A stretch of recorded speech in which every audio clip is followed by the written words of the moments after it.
Get a £5 free bet every week with Offer Club from William Hill. Simply stake a total of £20 or more across the week on pre-match football accumulators with 4 or more selections, and you'll get a £5 free bet on the Friday. Join William Hill Offer Club on mobile or online now.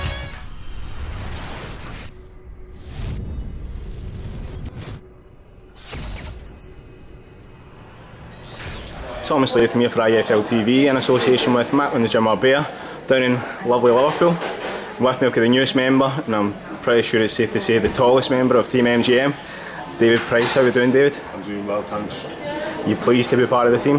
Oh yeah, excited. Part of a thriving team, I think, a growing team, and I think it's going to be a really good move for me in my career going forward. Was that an easy decision to make? Yeah, it was an easy decision to make. It's something I've been thinking about for a while now. My management situation, obviously been promoted by the Sowlands.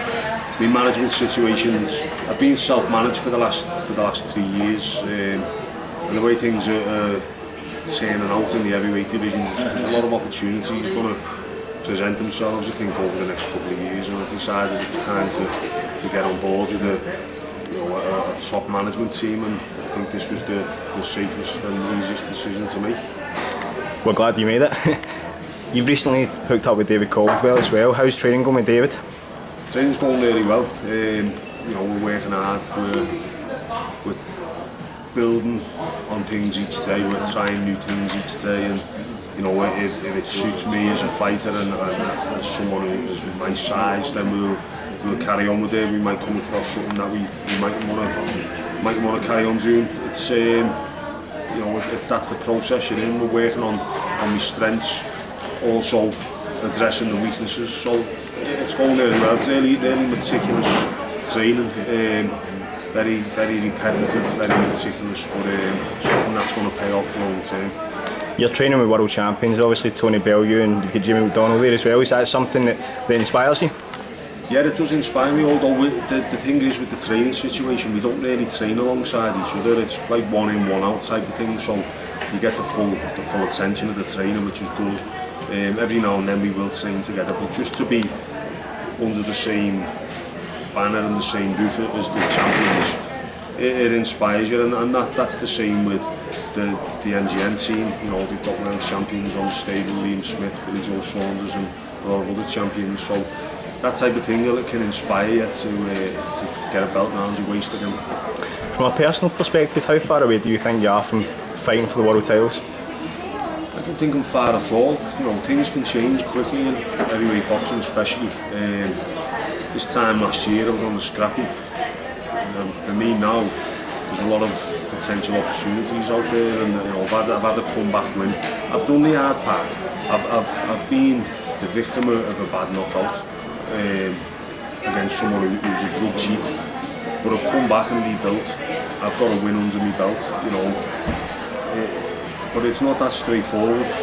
There's a lot to go through in your head mentally, and a lot physically as well to go through in coming back and getting over something like that, and I've done it because the reason I've done it is because it's boxing and these things happen, and you've got to move forward and keep going on. It's not really a problem anymore. Because that happened to me, so what's done is done, and now you're looking at a division which has been blown wide open by Tyson Fury, and there's a couple of belts available. IBF belts won. Fury's got his own obligations with Klitschko. Deontay Wilder's WBC champion. 2 or 3 good wins, then I could be knocking on the door, and I'm hoping that'll be the case. As you say, the heavyweight scene is wide open at the moment. Is there any champion in particular you've got your eye on? I'd love to fight with Anthony Joshua, because he's only 16 fights in still. And the truth be told, if Tyson Fury hadn't been stripped of the IBF title, then Anthony Joshua would still be British champion, and that's the reality of it. Last week I spoke up and said I wanted to fight Anthony Joshua, and I told the story of what happened in the sparring session. If I'm not good enough to fight someone who is really a British champion, then who is? Because like I say, the IBF title, take that out of the equation. If that weren't in the picture, would I be an adequate opponent for Anthony Joshua? I think so. And that's a fight I would love, I would really relish, and it's a fight I believe I could win by knocking him out. The reason being is because I know I'm capable of knocking him out anyway, because it's a fact that I've already done it. So it's the opportunity to do it on the world stage and become a champion, I'd snap someone's hand for it. If that fight did happen, is that something do you think would play in Anthony Joshua's head, the fact that you have already knocked him out previously? Possibly. I mean, I've never been in a position where I've had to get in the ring myself with someone who has knocked me out.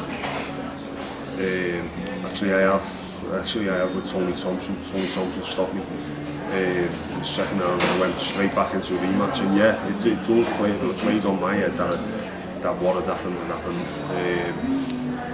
So, and Joshua may or may not be of the same mentality in that respect. I mean, like I said, since it's happened, he's gone on to do really good things, so it kind of affected him that much. But when you're looking across the ring at the man who's probably give you nightmares, whether you wanted to admit it or not, in the past, then it may have some bearing on how you're going to perform, or he may have the mentality where he wants to say, right, I'm going to get you back for this. But if you think about it, probably done him a massive favour at the time, because, you know, it probably made him wake up and realise that you can't switch off in the heavyweight division. And what happened may have made him work harder in the gym, may have worked in his favour.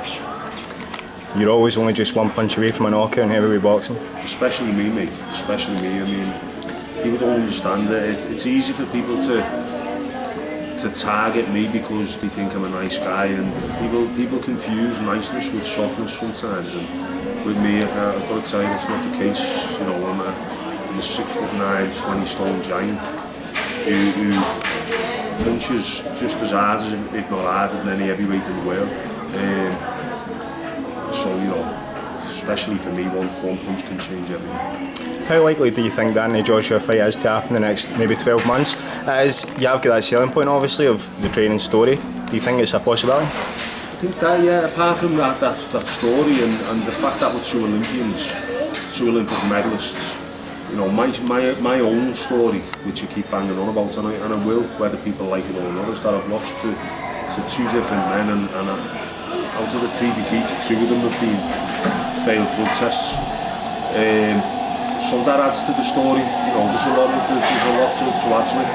Now, hardcore boxing fans may dismiss me, but when you're fighting for a world title and they're doing pay-per-view numbers, you're not relying on hardcore boxing fans to bring the numbers in. You're relying on armchair supporters, you know, like regular Joes who just watch a boxing fight when they get excited about it. And if they see 2 giants colliding, both Olympians, both with, okay, Joshua's got a perfect record. My record isn't bad either. I've got 20 wins and 3 defeats, 17 knockouts, I think it is. So, and by the time it happened, obviously it'd be better again. So yeah, I think from a business point of view, then I think it's a good move for all. But it's whether Anthony Joshua's team see me as much as you know, see the reward of beating me. Whether that is relative to the risk of fighting me, you know, it's this reward, and it's completely in their hands, obviously, unless I get myself in a mandatory position, which is another route which we can go down. But like I say, it's not all about the Anthony Joshua show. There are other fights out there, and in time, when it be built, you know, you're talking this Tyson Furies of the world, people like this, big domestic fights out there. Just talking about Tyson Fury, he's the man responsible for sort of opening up the division. You were linked with him quite a lot a couple of years back when you were both at the British title level. Is that a fight that still interests you? Like, well, of course it would, but... Oh yeah, definitely would be. Me and Tyson Fury had a lot to say to each other in the past, and you know, we've gone in different directions, unfortunately for me, but as it stands, you know, we seem to be quite friendly towards each other. Like I said, I'd love nothing more than to reignite that rivalry, because if it did, it mean I was succeeding and doing something good, and if that rivalry could be ignited, then great, because that's something with a lot of history. And again, another fight that has had two massive fellas from the northwest squaring off. So yeah, that would definitely be something that interesting. Were you surprised when Tyson Fury dethroned Vladimir Klitschko?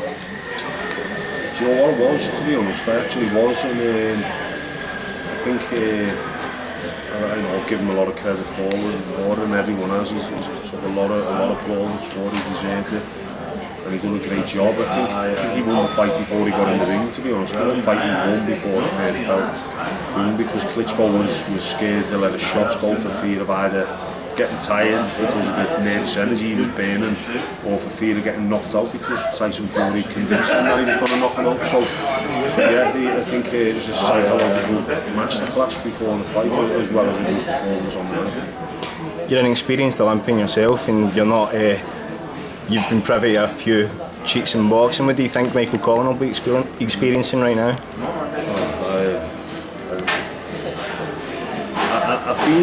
I've been in a similar situation, but not on not at an Olympic level. But it was an Olympic qualifier where I absolutely battered a Russian super heavyweight in one of the qualifying tournaments, and I lost.